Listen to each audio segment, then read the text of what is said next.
I wanted to start today by telling you a story from a book called From Wild Man to Wise Man. From Wild Man to Wise Man. The Aborigines in New Zealand and Australia still talk today about when the people in stone houses arrived. They first came to civilize, to colonize, maybe to occupy. And they brought with them stuff, goods, possessions, gold, desirable things. And so they built for themselves stone houses where the Aborigines had lived in huts. They had lived in more of a communal style living, and the Western world invaded them with its individual rights and freedoms. And so they built for themselves stone houses. And then the next thing that they did was they put doors on those houses. And then they put locks on the doors. And the next thing that happened was civilization. When you lock something behind a door, you know what happens next, right? When you store up all of the food for yourself, you know what happens next, right?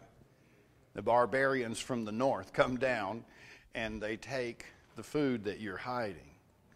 Someone breaks in to take what you have. I thought about that story because I heard a remarkable story about a man whose neighbor had lived in a state of separation from his wife for years and years. And she had moved to the Metroplex, and there she had set up a whole nother life of her own, independent, and yet he waited at home for her. The time went by, and the children graduated, and they moved out. And the house began to look like a house looks when only dad is there to decorate. You know, man, I'm going to play sexist for a minute and say we miss the woman's touch around the house. But soon the man became so depressed that he failed to mow the yard. He failed to keep the house up. And it began to look a little dilapidated, and soon the front door needed repair. So my friend and his group from church went to the house, and they put up a front door, and they put a knob on the door, and then they began to install the lock and the deadbolt, and that's when he stopped them and said, "No lock, no lock." You know, it was interesting that my friend who told me the story still hadn't captured this little piece of insight. He said it was a mystery to all of us how this man did not want to lock his door. And we told him, people will come into your house and they'll steal the things you have. And he said, I don't have anything that I really would be upset about if someone took.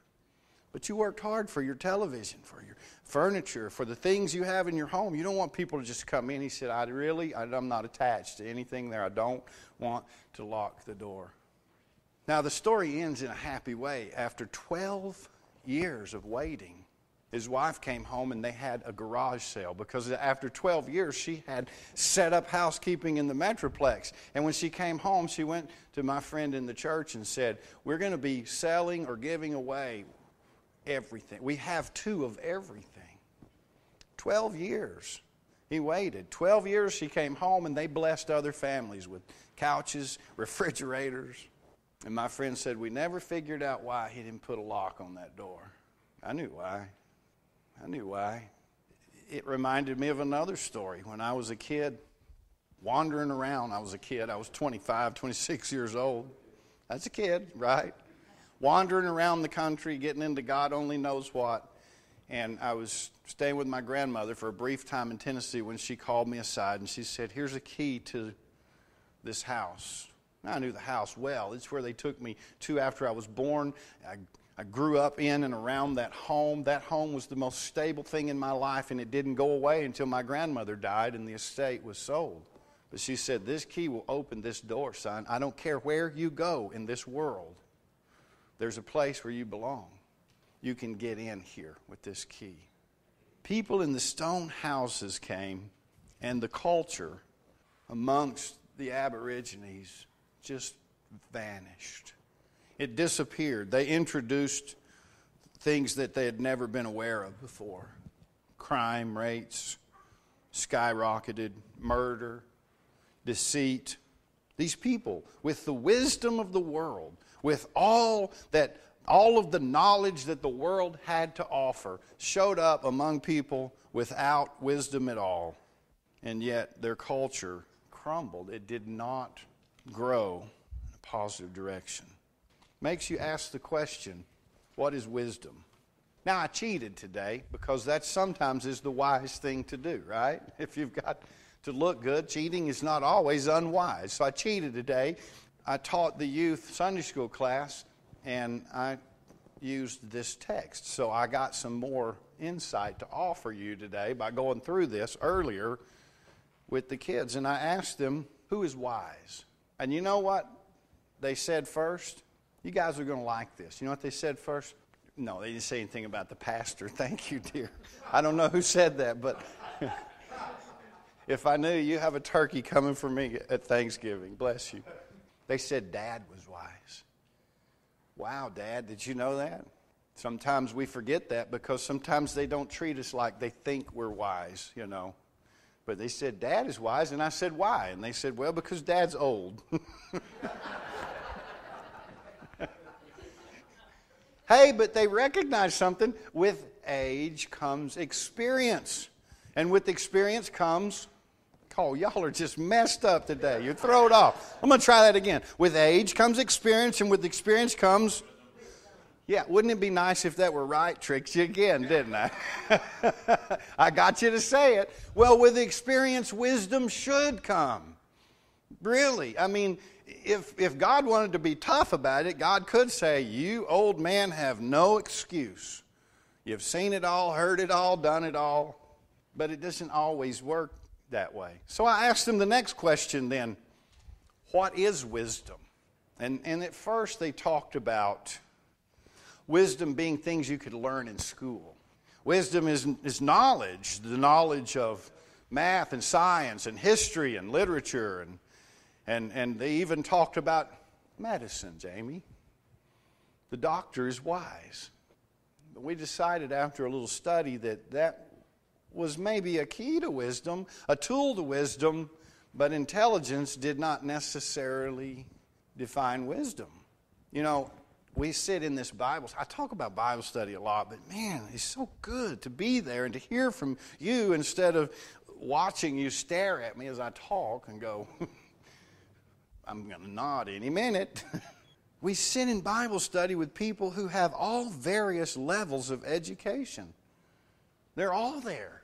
And we hear wisdom from everyone at some point. It's not always the most educated who says the wisest thing. Although, if you have an education, take heart. Sometimes it is. It's just not always. If you feel uneducated, if you feel like you have never been as smart as someone else, take heart. It does not mean that you are not wise or cannot be wise. You may even be more intelligent than you give yourself credit for. I remember at a regional committee on the ministry meeting where I sat with about 35 other people, and almost every one of them had an MDiv, and I'm sitting there as the licensed minister representative, and I said to one of my friends there, I said out loud to the whole committee, I'm not as smart as the rest of you, but here's what I think.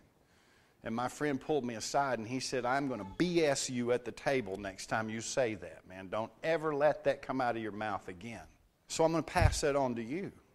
If you've ever thought that or said that out loud, stop it right now. Don't paint that picture for your life. That's not the way to achieve wisdom.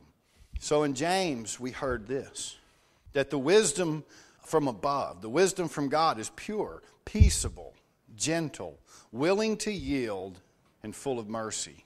Pure, peaceable, gentle, willing to yield, and full of mercy.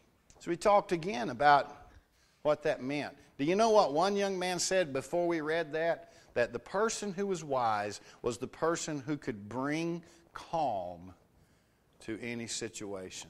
That was one of your sons who said the person who is wise is the person who can bring calm to any situation. And we found it in the words from James, that wisdom from above is peaceable. and it's willing to yield. It's pure. Well, to better understand that, perhaps we should talk about what wisdom of this world is.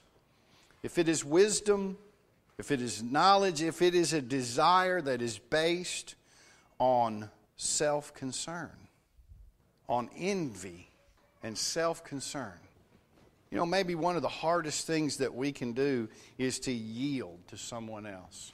You know, I'm more surprised every day at how fragile my ego can be and how defensive I can become in a quick second to defend myself, to make myself look right in front of others. And right doesn't always mean correct. Right means that I belong here, that I belong right here because I'm okay, I'm with y'all, I'm right. And when someone makes you feel less than or makes me feel less than, I think most of us, our normal response is to grow defensive, to reassure ourselves as we attempt to convince someone else that I'm okay, I'm okay, I'm okay. If I keep saying it. My wife said one day, you know, you just keep talking. You just keep talking. And I said, yeah, I know, but I just keep thinking if I keep talking, sooner or later I'm going to say the right thing. Well, I probably do, but it gets so clouded in the wrong things. You see, the wisdom of this world has a self-interest. The wisdom of this world is concerned about myself. It's envious. It looks toward the stone house with the door and the lock, and it wonders why I'm not on that side of the door. What is it that person has or knows that I don't possess? And we're driven to do unwise things in that moment. The wisdom from above is willing to yield. You know, there's no better picture of yielding than Jesus hanging on a cross. If you believe, as many disciples do, that Jesus was some embodiment of God in the flesh, that Jesus was the very Spirit of God walking among men and women, humans. And if you believe that and you can get all the way to that's not just Jesus the man, but that is God hanging on that cross, can you understand the implications of that statement? That God, the creator of the universe, God who the Bible says that nothing can withstand His breath, His judgment, His voice, that God spoke to Moses and to the Hebrew people at Mount Sinai, and they begged God to stop because nothing could stand up under God's voice, under the judgment and the wisdom of God. Everything crumbles. God who saw the fall of the temple on Mount Zion at Jerusalem, when not even the church could withstand the judgment of God, but that the pure things like mercy and servanthood, those things that are truly wise, are those things that stand forever. And this God, with this much power, this God who could confront you or I today in any way that God chooses to confront us in the picture of a helpless man hanging on a cross.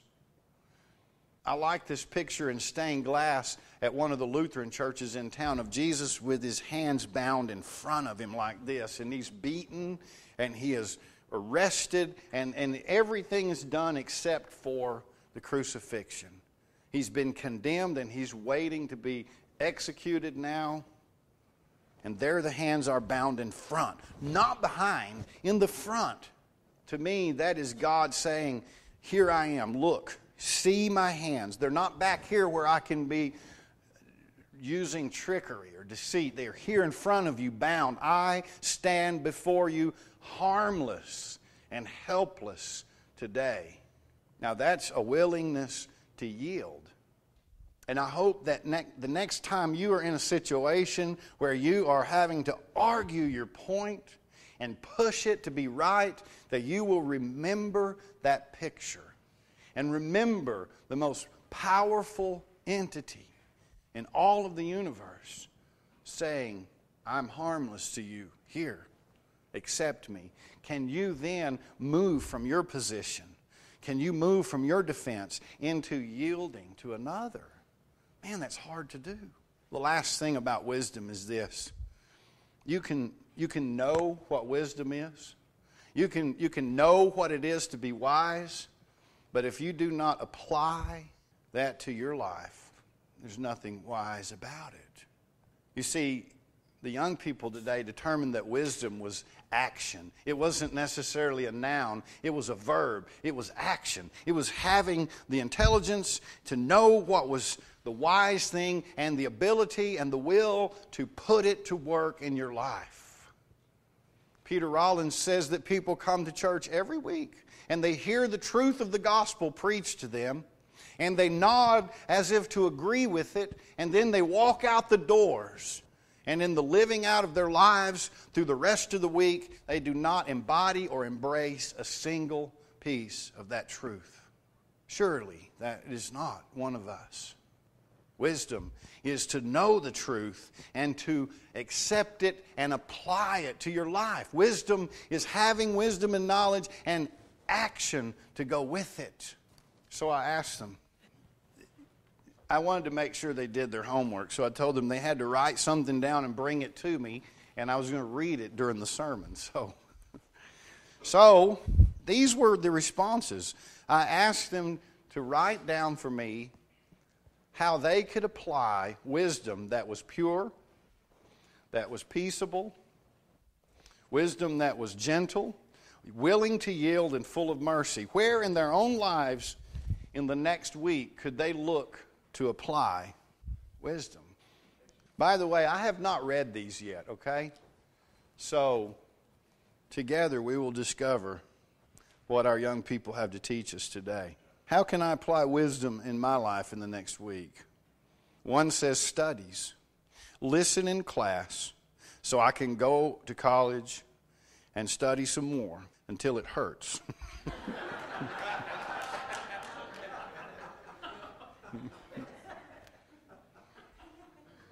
Another says, I will work hard in school so I can be as smart as my daddy. I will try to get straight A's. Dad, don't show him your report card. One says, I've decided to take knowledge and do good things with it by helping friends, by telling them something wise to do. But today, I get action. It's hard to read. It's just poor penmanship. It's not my eyes. Oh, it got better. Let's see. I have decided to, oh, wait a minute. Are you willing to read this, Jacob? I wasn't going to tell them who wrote it, but you know, if you're willing, hang on a minute. You need to read into the microphone. Let's do that. If you're willing to read, young man, I'm willing to stand with you. I decided to take more knowledge and do good things with it by helping friends and telling them something wise to do. But today I actually am learning more and getting deeper into learning wisdom. Also trying to calm people down. Right on, Jacob. I'll keep the glasses for this last one. I will practice school without self-ambition and envy. Wow. Without self-ambition and envy. That's huge. One more time. God's wisdom doesn't look like ours. In a nutshell, and I hate to reduce the gospel to any slogan or nutshell, but hear this quickly. If someone steals from you, how is it wise to give something else to that person? Except when you ask someone closer to original existence, they would say to you that by denying them what they want, you make them a thief. Certainly, Jesus' point sort of works. If you steal from me, yet I give it to you, can't steal what you are allowed to take. One way, you are the thief. Another way, you couldn't possibly be a thief because I have declared that what you take means nothing to me. It's yours. Have it. If someone strikes you on the cheek and you turn the other cheek, how can that be wise? Surely your enemy will defeat you. But if your enemy is violence, violence is only perpetuated by striking back. It only ends when someone chooses nonviolence. In the last example, Jesus took a little child And he set the child on his knee, and all of us said, oh, who wouldn't just dote over a little child, except we didn't live in Jesus' time when little children weren't doted over. They didn't have rights. There was no law against child labor. Children were the servants to all. And Jesus uses the servant who has absolutely no defense, is told what to do and does it without question. And he says, unless you are a servant to all like this one, you cannot be the greatest or the wisest. What will you do in the next week to be pure and peaceable, willing to yield? What will you do to combat your own heart's desire for bias and self-ambition and envy? And how will you use the verb wisdom this week in your life? And may God bless you and strengthen you as you face each day. Will you pray with me?